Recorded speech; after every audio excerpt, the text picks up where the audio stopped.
Mahardika ing tias ing kamardika. Rahayu Rahayu ingkang samya pinangki. Nugroho miwasah wilasaning Gusti mugi tansah kasarira dumateng kita sami. Ngaturi sugeng dalu sarta sugeng pepanggihan kalian kula warga ageng Sandiwara Ketoprak Wahyu Manggala ingkang dipun pimpin panjenenganipun Bapak Mogon kanthi alamat Desa Tanjung Sari Kecamatan Jakenan Kabupaten Pati Bumi Minatani.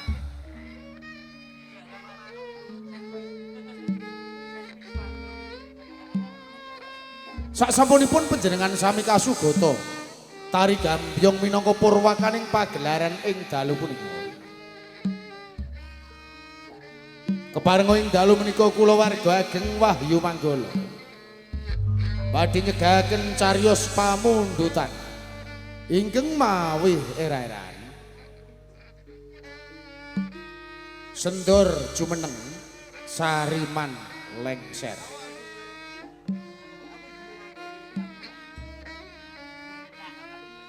Dalang sarta pendapuk katindakan Roko Mas Anom Suharyanto. Dewan Sutradara dipun tindakan Roko Mas Aji Soko. Asisten Sutradara katindakan Adimas Eko Pranoto. Pangeprak katindakan Bapak Suhardi. Wondene Pranoto Pakliran dipun tindakaken Bapak Yoga Sakonco.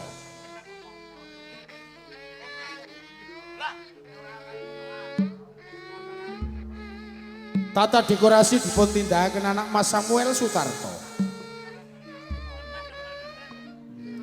Teknis tata lampu katindakaken Adimas Budiono Batak. Lekting katindakan Adimas Ladu Aldiansah wondene Pangrengga Busana dipun tindakan Adimas Agus Wijanarko.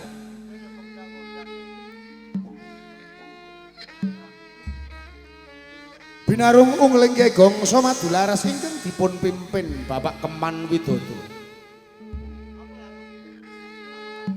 kanthi pangli ing Swarawati utawi Pesinden dipun tindakaken Ibu Suparyana sarta Ibu Kuntari.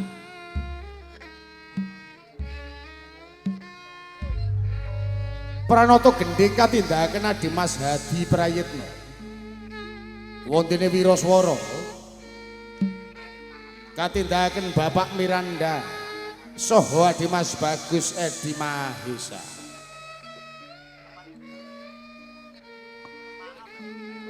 Musik campursari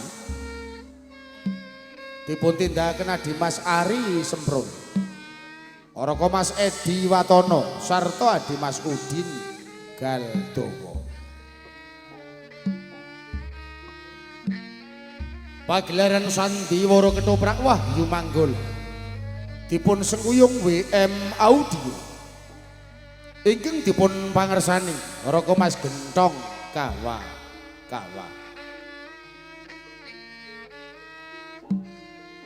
Wondene para paraga ingkang badhe maragani cariyos ing dalu punika.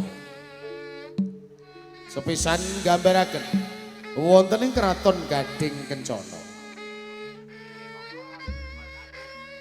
Prabu Sepuh Darmaja ing dalu menika dipun paragani Roko Mas Anom Suharyanto. Prameswari Sepuh Darkini katindakaken Limas Puput Jarmiati. Patih Mertoseno dipun paragani Bapak Begek Ari Warsito.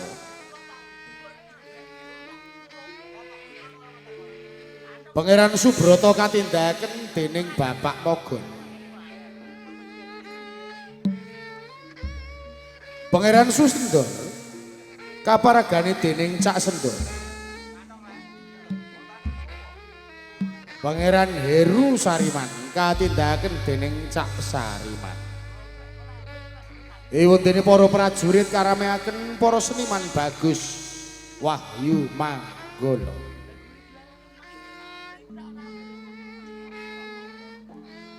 Salajengipun gambaraken wonten ing kasatriyan Demang Sontoloyo dipun paragani Raka Mas Andi Prastyo. Abdi Sumi katindahaken Nimas Tata Wulandari. Sorti kaparagani Mbak Ayu Sri Poncowati. Salajengipun gambaraken wonten ing Taman Kepatihan. Nyai Patih dipun paragani Nimas Menik Widyawati. Dewi Chandra katindahaken Nimas Diah Maharani. Wondene Bagus Rokim kaparagani dene Dimas Rokim Sanjaya.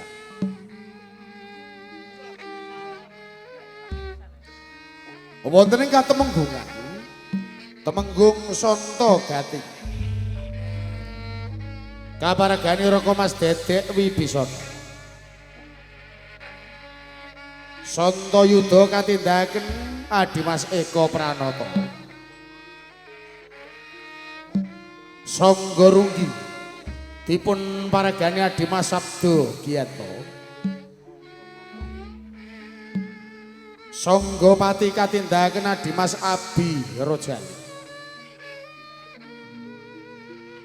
Wiropati dipun paragani Adimas Bagong Sutrisno. Songgolono katindahaken Raka Mas Andi Suratmin. Wondene Wirabrojo dipun paragani Raka Mas Imam Sarjono. Ki Jomo ing dalu menika katindahaken Raka Mas Aji Saka. Arepat utawi dagelan ingkang badhe nglipur manah panjenengan sami dipun tindakaken dening Cak Sendro, Cak Sariman, Adimas Rokim sarta Bapak Mogol. Mbah katindahaken Siciyu Arum Soba kabiyantu Siswak Indah Kalola. Mekaten kala wau para kadang Budaya Sutrisno menggah para paraga ingkang badhe maragani cariyos ing dalu punika. Kita sagutrah kula warga ageng Wahyu Manggala namung ngaturi sugeng lenggah sarta sugeng hamriksaning ngantos titi purnaning pagelaran. Nuwun.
wonge kang sepi suwung wang-wung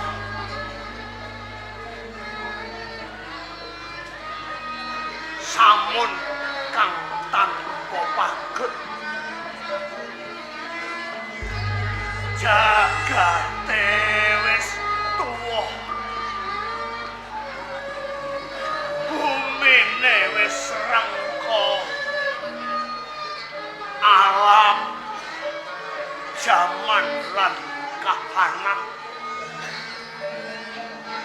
semburat kesaput angkara amarah mutmainah lan alwamah merga saka pakartining menus manungsa kang tanggung jawab.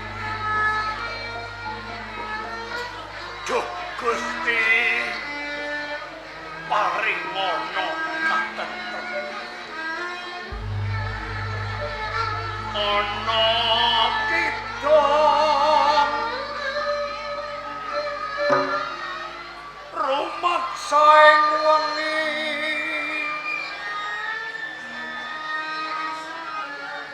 teka ayu lumut ing lara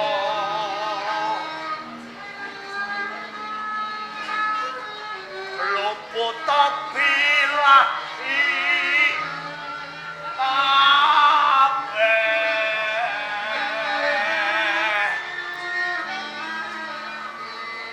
Jim setan datang ulun ana luhan tamonowan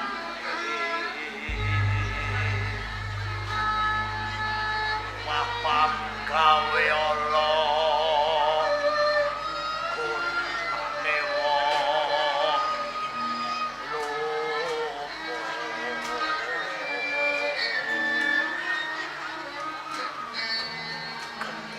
kemahan tirta maling ado tanpa merah mami tujuh duduk pam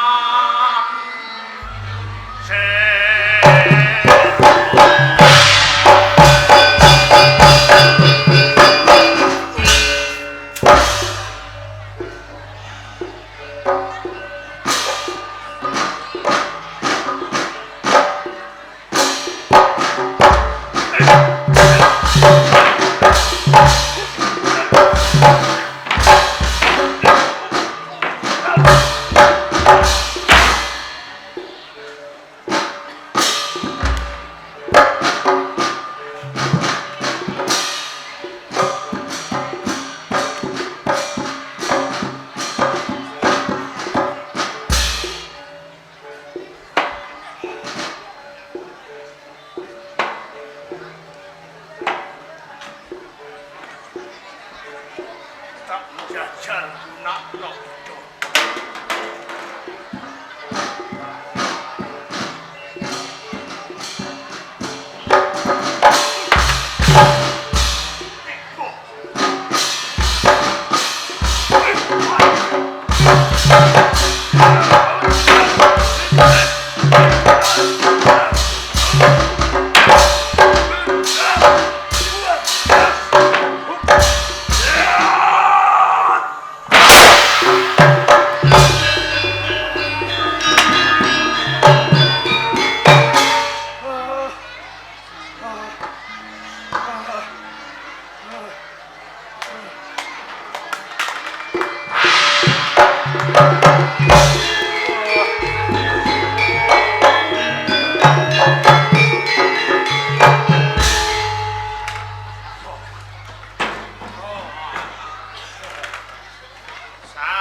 kangge jaga raga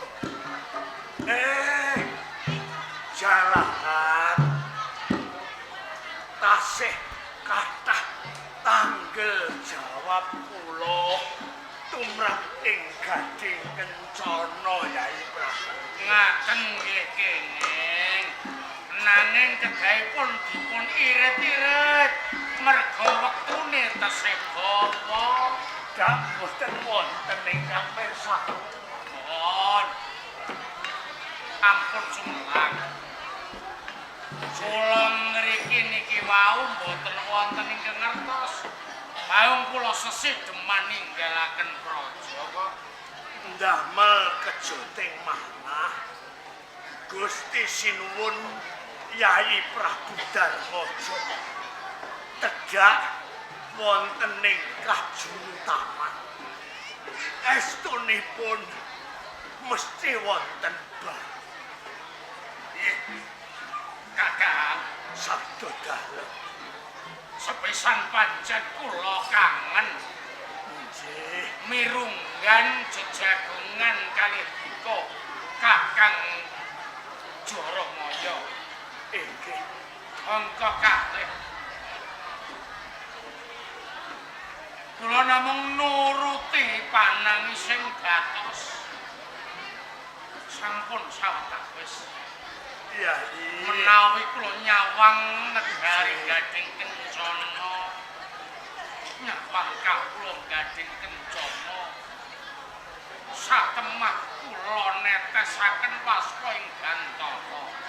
ingkang sabar Yai Prabu. Wonten menapa? Menapa nggih patut? Menapa nggih badhe slaminipun? Kula dados panguwasa ing Gading Kencana. Kamangka kula ngrumangsani. Kula niki pun tuwa. Raga pun rengga.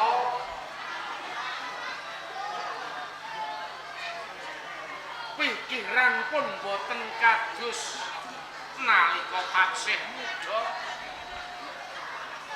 Napa malih kerep pradata Kakang? Namung wahyuning kedaton tasih rumeksa ing hangga Yai Prabu. Nanging kula ngrumangsani. Kula sampun kidung, kula sampun ketung. Umpami pinercaya ngarep pradata.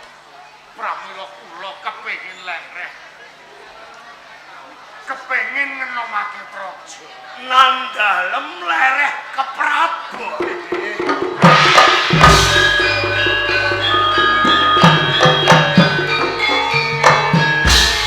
Menapa sampun yakin putra dalem Pangeran Sariman utawi Pangeran Sendor kuwawi nglintir kawibawan dalem ya.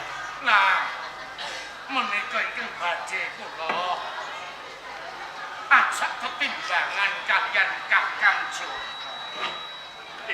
Anak kula kalih Ngaten. sedaya patutan saking Prameswara. Nggih. Nanging kula boten saged miji sinten ingkang patut. Monggo sinasa kula dados pangarsa negara. Menawi perkawis waskita taksih waskita dika Kakang Joko. Pramila kula nyuwun sinten ingkang patut gumantos Nalendra wonten ing Gading Kencana. Pangeran Sariman mijil saking garwa sepuh Ratu Darmini ingkang sampun murut ing kasidan jati konduring tepet suci. Leres. Pangeran Sariman lolo kawit alit ing pangajap gesangipun mawi pangorbanan lan patuban supados dados tiyang ingkang migunani namung awonipun Pangeran Sariman kalebetan wisaning amarah angkara satemah kadang kala timbul adigang adigung beneh kalawan Pangeran Sendor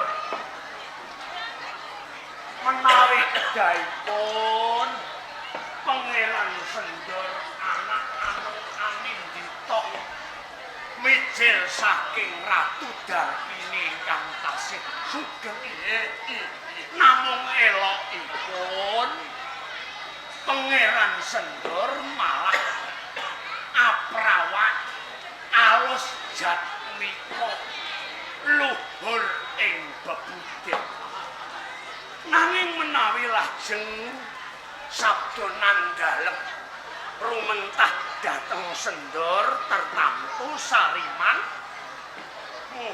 murka dawah kosok wangsa lajeng nandhalem kados pundi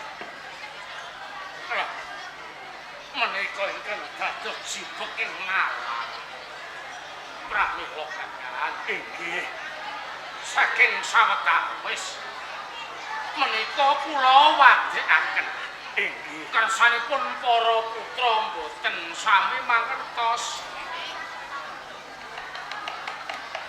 kula titip layang sak suwek menika Partisara utawi layang kekancinganing negara Gading Kencana kula titipaken dhateng niki dipun titipaken nika tertamtu saged pilih pundi wedrah utawi turun Gading Kencana ingkang pas utawi saged mranata kawula nggih menika Kyai Prabu menawi panjenengan dereng saged manggihaken monggo ngagem cara ingkang beneh liripun kados pundi cariyos gesang kita nalika alam absolut monarki panguasane ing ratu ning saiki ditonton zaman modernisasi kanthi dalan demokrasi napa mboten sae ingkang putra kekalih dipun pasrahaken kawula tegese pilihan rakyat yai menawi kados ngaten kula genten kok matuk pramila inggih sawetawis kula titip Partisara mangke sinten ingkang wenang nggawe Gading Kencana kersa ndika maringaken mumpung boten wonten ingkang mangertosi kula tak nyuwun pamit nderekaken sugeng tindak ingkang madosa karya Basuki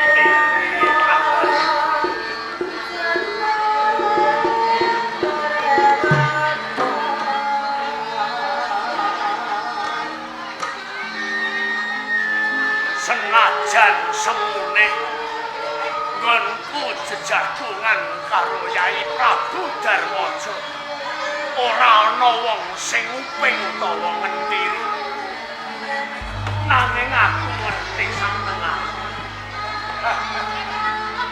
Sontoloyo polaon barang langit kebasan ora iso ngrebut Partisara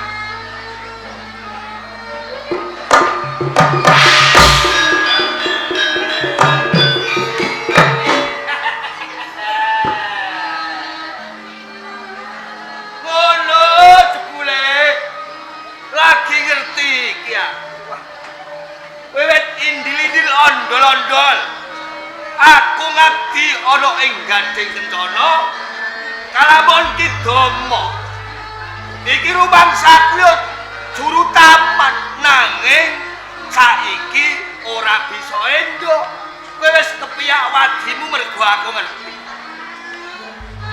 Mergo kowe sih dulur karo Sang Prabu Darmaja. Nah, apa meneh sing dirembug perkara calon ratu. Ing semu pancen ora cocok karo Kanjeng Pangeran Sariman. Kowe kabeh do cocok karo Pangeran Segor nanging aku ora kalah okor, ora kalah cara. Perkara iki tak pradulke karo Kanjeng Pangeran Sariman cilaka.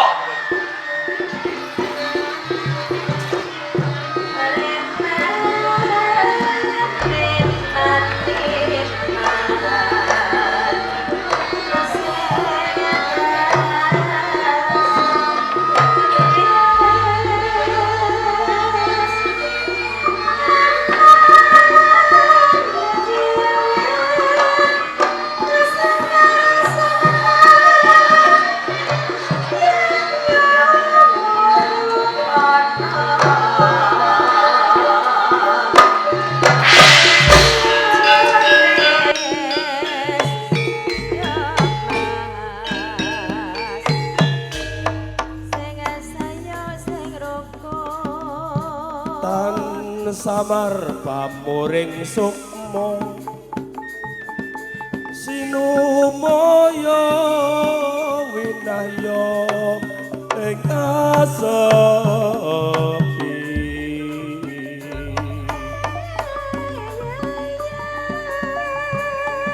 sinimpen telenging kalbu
Kanjeng Pangeran, kula pun abdi dalem Sontoloyo, monggo berarti rujukan anggenipun mempeng semedi meminta dumateng Jawa.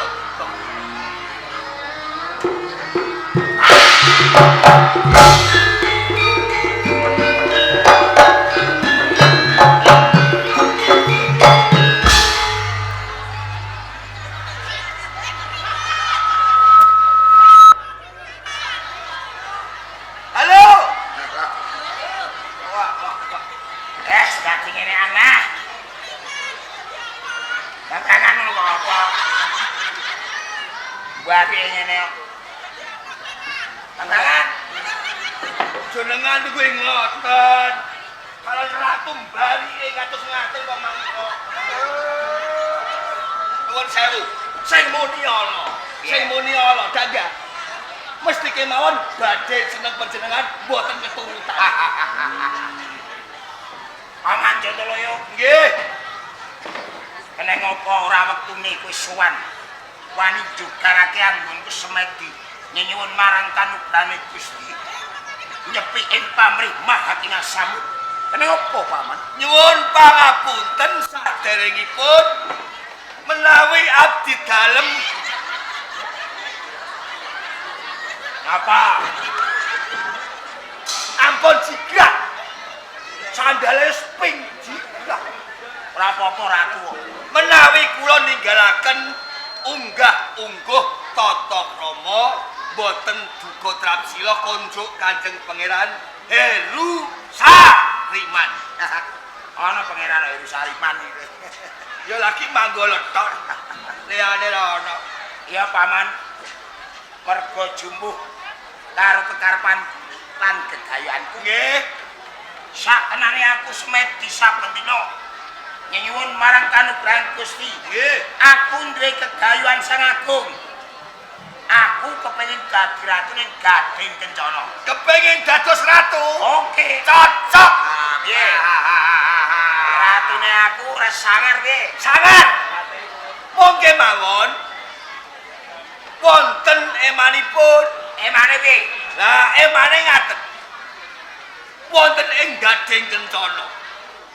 Niku wonten wewadi pirang-pirang taun sing dereng panjenengan mangertosi. Wewadi. Nggih. Wadi apa, Paman? Nah, nembe kemawon kula ameng-ameng. Naliti prajurit kang sami tunduk kemit, Ya. dumadakan. Kula niku mboten jinaragan. Kula mangertos kimring manusa lajeng kula lapati. Oh ya. Jebul ing Rama. Ramaku. Nggih, Sang Prabu Darmaja mlebet taman jagong kalih si Domo. Ki Domo, Tukang sapu. tukang sapu. Nek Pandhawa panjenengan Ki Domo niku sinten? Ya, tukang sapu Sultaman. Sultaman Ya. ning boten. Kok iso? Sang Prabu Darmaja ing Rama sami sarembak kalian Ki Domo. Ya. Sing dirembuk Sang Prabu Darmaja nggih Rama panjenengan niku sampun mupus, sampun boten kuat. Dados pengayoman wonten ing Gading Kencana ing ujub kepengin lengser. Kepengin lengser. Nah, mong eloke. Eloke lho nggih. Nuwun sewu lho. Boten ateges kula kliti barang sing bapak boten. Ning kula matur wontenipun. Nggih. Sing dirembuk niku bab jumenengan. Menawi Sang Prabu Darmaja kalian Ki Domo niku condong kalih Pangeran Sendon. Cocok karo Sendon. Nggih. Merga nek panjenengan wong wis elek, brongos, Ya ora apa-apa. pencilaan, unggah-ungguh ora duwe lah niku. Lah sing pegati. Lho, Partisara kok diparingi Ki Domo. Partisara diparingi Domo kaya nyimpen besok kalamun sinten sing jumeneng ratu dipun paringaken ing kula. Dadi kapitayan. Badhe dipun paringaken Kanjeng Sendon. Berarti dicara sira bener. Lah, Terus ki piye, Paman? lha kok Kompor. jenengan ngomong aja aku terus ah. Yen ngono nek Rama karo Ki Domo duwe kekarepan, duwe apa jenenge calon sisindor. Nggih. Iki aku ndongake cara. Piye ben aku iso dadi ratu? Pancen Jerbasuki mawa beya. Oh, piye? Pancen wong kepengin dadi ratu niku dekengane D3. D3. Duwe Duwe dekengan dekengan telu dukun. dukun. Nah, Dekengan kula lan para demang. ora teman. Duwe sampean godange. Wis ora. Dukun.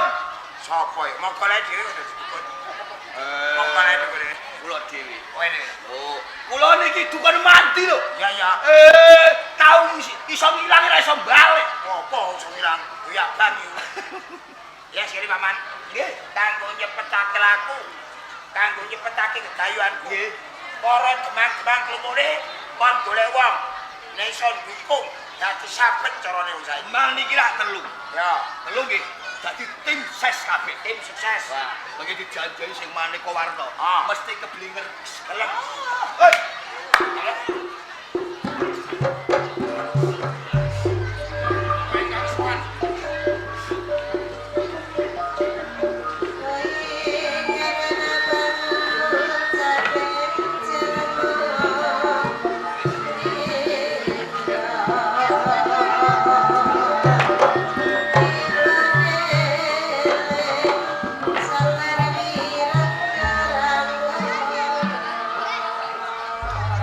kabeh para demang. Nggih. Mesti wae kowe kaget jalaran katimbalan ora ning pendopo nanging ana ing sanggar pamujan. Tak kaget niku jane nggih mboten. Ora. Mboten. Wong sing nimbali niku ora sampean. Sampeyan sing ngomong alus-alus.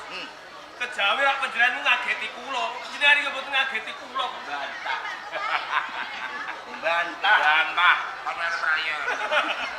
Bantah. Bulan pripun? Mergo iki ana kawigaten sing aja dingerteni kawula ing Gading Kencana. Mergo apa? Iki rahasia Pewadi. pewadi. Barang gaib. Barang gaib niki. Pewadi. Iya, mergo Kanjeng Pangeran duwe angen-angen kepengin dadi ratu. Pangeran Heru Sariman, pengen dadi ratu? Ratu. Ratune semut apa ratune napa? Hah? Ratune setan. Iki nekak kowe kabeh. Monggo Ratu Mak. Paling Ya menapa leres Pangeran Heru Sariman anggadhahi gegayuhan kepengin dadi ratu wonten ing Gading Kencana. Nggih. Leres. kok yo tak. Ya tak. Kowe tak klumpukno kabeh. Tak jak nyambut gawe. Cara wong tak jak perang. Aku kepengin dadi ratu, kowe tak kon golek wong tak dadekno sabet tim sukses. Sang Prabu Darmaja ya ancen sampun sepuh. Kabar ingkang sumebar. Sang Prabu Darmaja badhe lereh ke Prabu. Menawi panjenengan ingkang jumeneng ratu wonten ing Gading Kencana pas lantrep jalaran menapa panjenengan menika salah sawijining satriya kang linuwih pilih bobot pilih tanding dibacok melolok dibedil mecicit dituki bantang Ngorok. Nek perkara bobot aku percaya. Mang Demang, nek perkara tanding kok sik. Lho, tanding babagan napa? Gelut. Lho, rak gelut mangke rumiyin. Boten nate gelut nanging duwit akeh tuku wong sing kulino gelut. Lho. Lah nggih, gudang akal pakare wong ora lho pakare.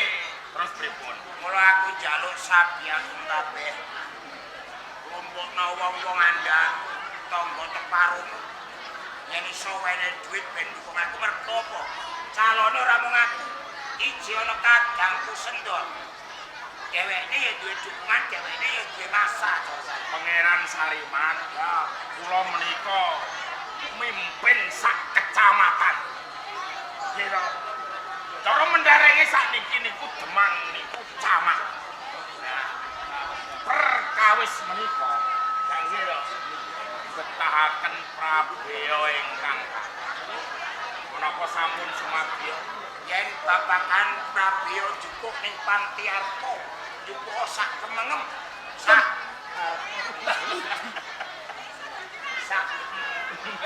baja usah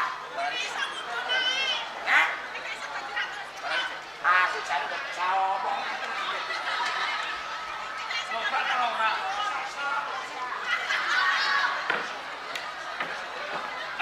iki lho Jane. Pangeran. Saru. kenapa Jane umawi sampeyan dadi ratu kok mboten pantes. ora pantes lho Lho, prejengan ngoten niku kok dadi ratu niku. ora pantes kok rusuk-rusuk kayu Sampeyan niku kulino mek kayu. wong perlu dijajal Nah, nanging wonten tetembuhan bathok isi madu. Wah, senajan to propane ala ora gatra menungso. Lho. Kanjeng Pangeran senajan ala, nanging umpama dadi ratu. Lho, gampang anggone ngobet-obet iki. Omonganmu sengak. Lho, ngret kok seneng Aku ronde iki bathok ora diseni madu. isine apa? Antem. Bathok isi. Bathok diseni katul. Bolu. Makane pitik. batok bolu isi Nah, madu ning ngono aku yo mes. sing Aja kuwi. sing Kulino iku. aku njaluk iki kula ora kabeh dukung aku sesuk esuk bakal ana calonan Nah, kabeh teman. Kalamun kowe ning kuyung Kanjeng Pangeran Sariman. Kalamun dadi ratu, kowe njaluk apa? Kowe njaluk apa? Njaluk apa? Bakal ora. Lho, tenan ora. yen aku dadi ratu kowe njaluk apa tak turune Nah, njaluk bojo 10 15 tak turune Jeng Pangeran, apa kawula ana ing dagan. Kowe akeh. Kok umpama aku gendel wong-wong dagang sekirane nyoblos yang pangeran Dagang iki kagak gitu. kok ora diusadani anak buahe gentong gepuk pangeran lho ora aku percaya sampean kabeh kan ora ya aku ora kakek njalukku Ya perkara luru wong gampang. Lah umpama nggih calonan panjenengan cabar. Menapa badhe cabar seganten? Ora. Dalan siji buntu nganggo dalan liyane. Taksih wonten dalan ingkang loro. Carane tugase dhewe ana sing tugas dhewe Ini ana ing kapangeranan. Iki ra ana abdi loro. Sing siji ayu, sing siji. sulegeng. Mbok aja nemen-nemen. Iya. Surti karo Sumi. Abdine nang pangeran sing surti. Ayu. Sing sumi. Nah. Iki mengko dimanfaatke dikanggokke. Lho. Kenapa wong wadon-wadon ki napa? Upama nanti Kanjeng Pangeran ora dadi ratu, nganggo cara liyane. Biasane lho ya adat saben Sang Prabu Darmaja iki tengah wengi mesti wetenge lesu. Lilir mesti jaluk maem. Terus Sing lha tumeka ning kono Sendor. Nah, saduwe Kanjeng Pangeran Sendor teko, Sumi karo Surti diutus supaya ngek daharan ning dalan iki diweki racun. Daharane diweki racun. iki sampean sing kudu pinter angon wektu. Agakane Sendor iku lumebet kira-kira jam piro. Ya kudune awak dhewe waspada. Piye. Racun Sang Prabu Darmaja. Iya, mati. Upama kecekel ditakoki, sapa sing perintah? Sariman. tau Sendor sing ngomong Sendor Dor. Mboten Sariman. Cah. Jadi difitnah kaya ngono. Nah, fitnah luwih kejem. Balang lor kena kidul. Kena kidul. Sing baku Kanjeng Pangeran Ragatra raine dadi ratu. Ratu. Nah. Oh, ora apa-apa. ya nek ana ditinggali wae Nek nganti lerwo sing kelar janji ing besuke bakal tak idak. Nah, ora mung kowe, aku mel ngidang-idang. oh tak ijake dhewe Lah sakniki pun delok Surti karo Surti, Sumi.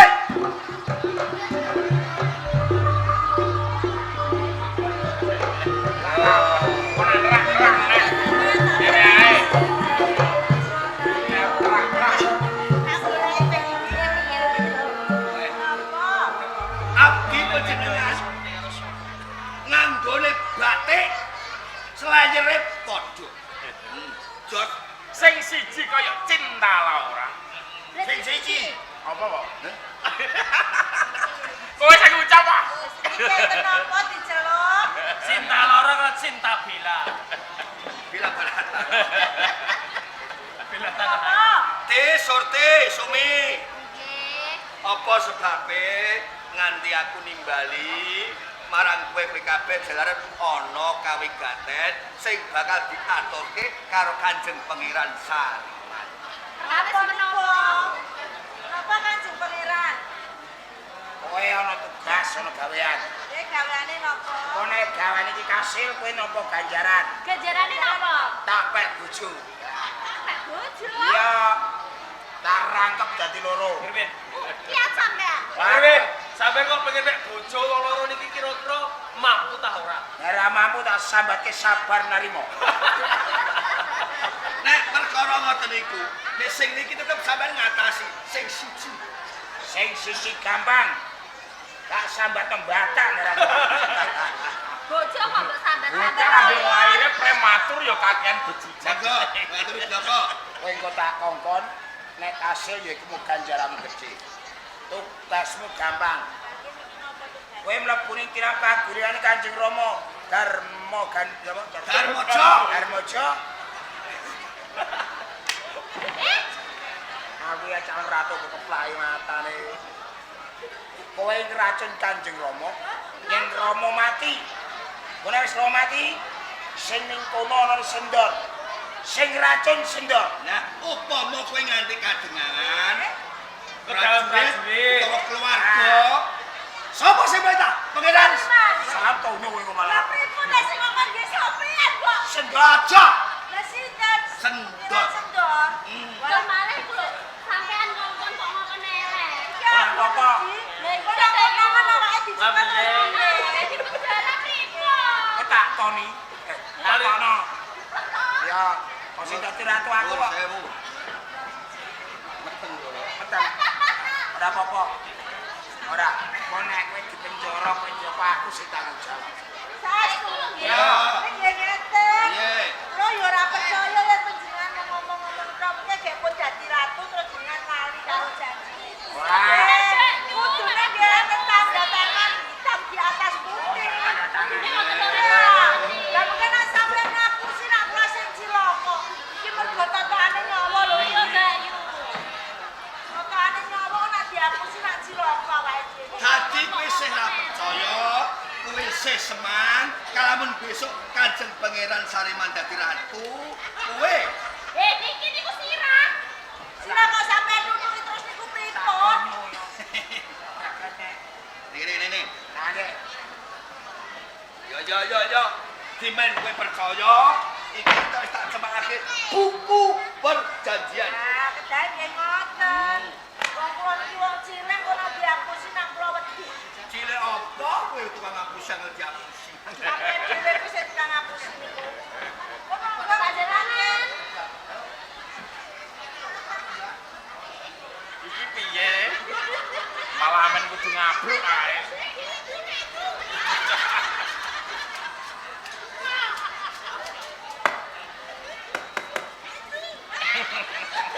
Ah, niku wau. Ketot iki. Sampeyan ngomong pripun kok ora ditutun iki lah. Ah, insya Allah. Sampeyan tenan. Kok ilaku terus sih? Lah mangsine sampean beto. Apa iki jawaban? Akale akeh. Ayo sampeyan.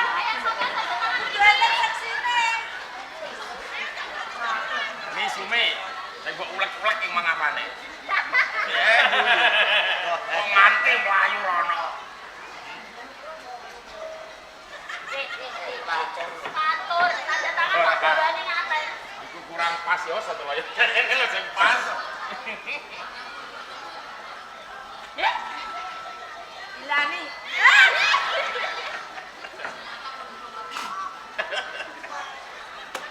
Yo aja sampean kok. Sampeyan nggih melu tanda tangan. Lho, demang minangka saksi setunggal Santa Gati. Saksi loro Sangga Bokong. Ada tangan nggih. Alah wis lah. Ayo. Kaya ngono. Tanda tangannya kok apik.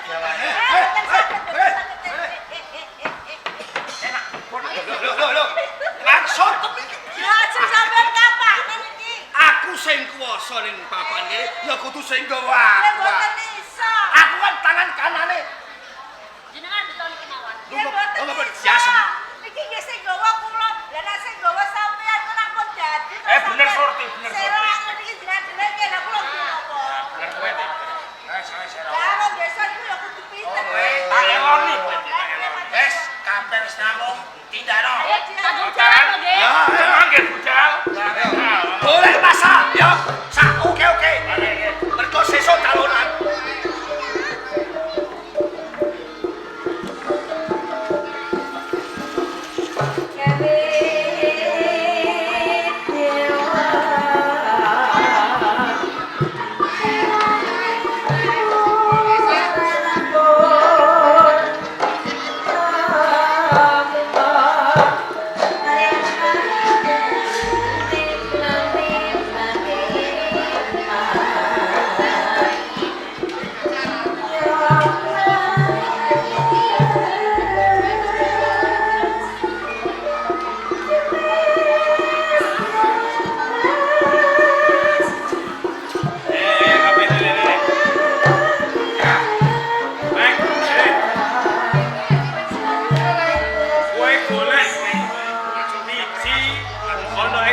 dan gagal.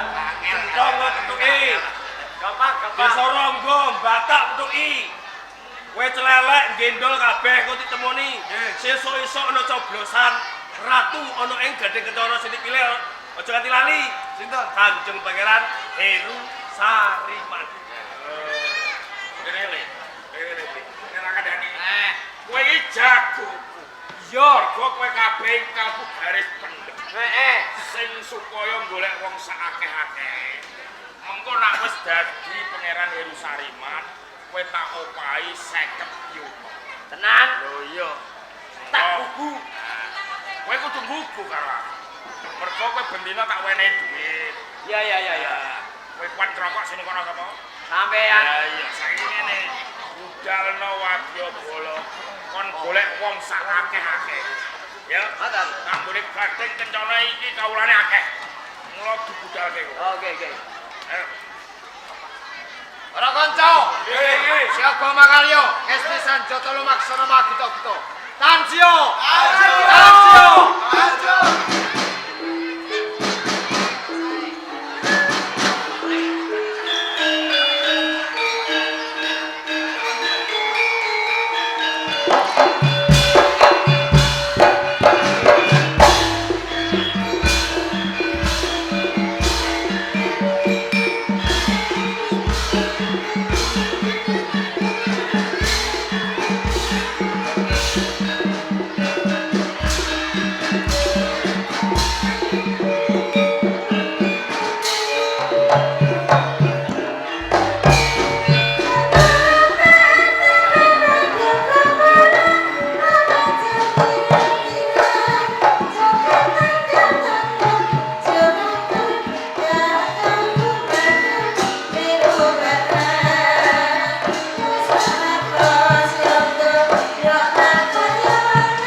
Thank you.